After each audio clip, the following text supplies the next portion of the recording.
नमो शाक्यमुनि बुधाय। भगवान बुद्ध और उनका धाम। द्वितीय कांड, भाग चौथा, जन्मभूमि का आवाहन। वीडियो क्रमांक 7। आइए इस वीडियो में देखते हैं भगवान बुद्ध की दृढ़ता।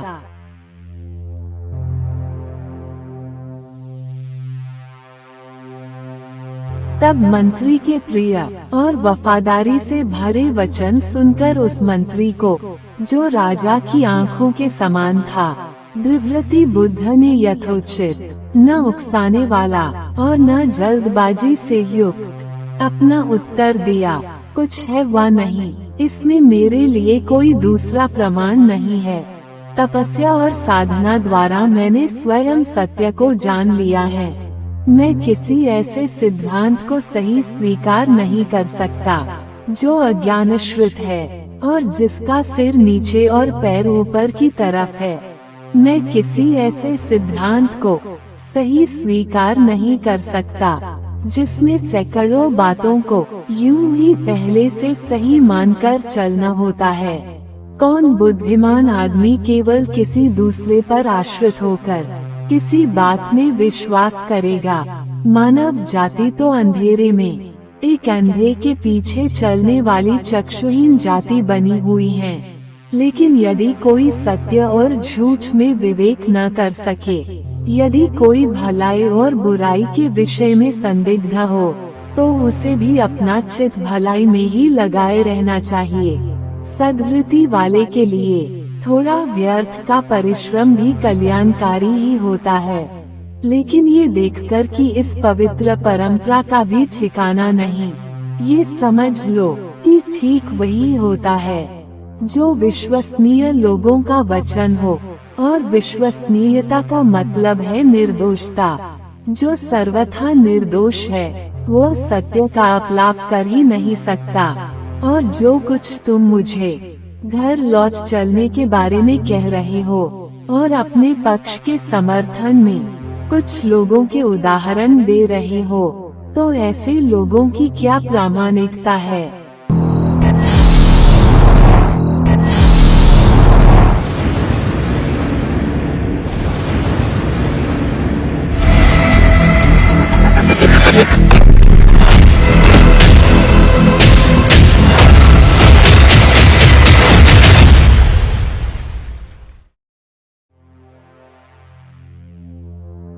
जिन्होंने अपने व्रत को ही तोड़ दिया, चाहे सूर्य पृथ्वी पर आ गिरे और चाहे हिमालय भी अपने स्थान से हट जाए, तो भी मैं किसी हालत में भी इंद्रिय विषयोन्मुख होकर घर नहीं लौट सकता। मैं जलती हुई आग में प्रविष्ट हो जाऊंगा, किंतु बिना अपने मानवता के कल्याण के उद्देश्य को पूरा किए घर नहीं लौट सकता। इतना कहा और अपने दृढ़ निश्चय के कारण तथागत सर्वथा उपेक्षावान होकर उठकर चल दिए। तब आंखों में आंसू लिए मंत्री और पुरोहित निराश होकर कपिलवस्तु लौट आए। उन्होंने सिद्धार्थ का अडिग निश्चय न लिया था। राजपुत्र के प्रति हृदय में प्रेम होने के कारण और राजा के प्रति हृदय में भक्ति होने के कारण वे लौट आए, किंतु बार बार पीछे मुड़कर देखते थे। वे न उन्हें देखते ही रह सकते थे, न उन्हें आंखों से ओझल होने दे सकते थे, जो कि सूर्य की भांति अपने तेज से तेजस्वी थे। राजपुत्र को वापस लौटा लाने में असमर्थ सिद्ध हो मंत्री और पुरोहित लड़खड़ाते कदमों से वापस लौटे। वे आपस में कह रहे थे, हम उस राजा को चलकर अब क्या मुंह दिखाएंगे, जो अपने पुत्र का मुंह देखने के लिए ही तड़प रहा है।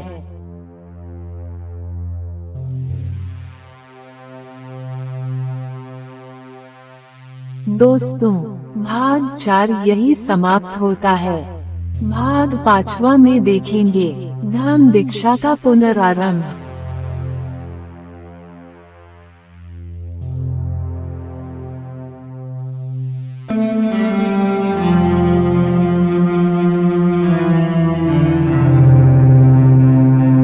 दोस्तों, उम्मीद है कि हमारा ये छोटा सा प्रयास आपको पसंद आएगा। तो कृपया हमारे इस वीडियो को लाइक करें और अपने दोस्तों को शेयर करें। और हाँ, चैनल को सब्सक्राइब करना ना भूलें। धन्यवाद।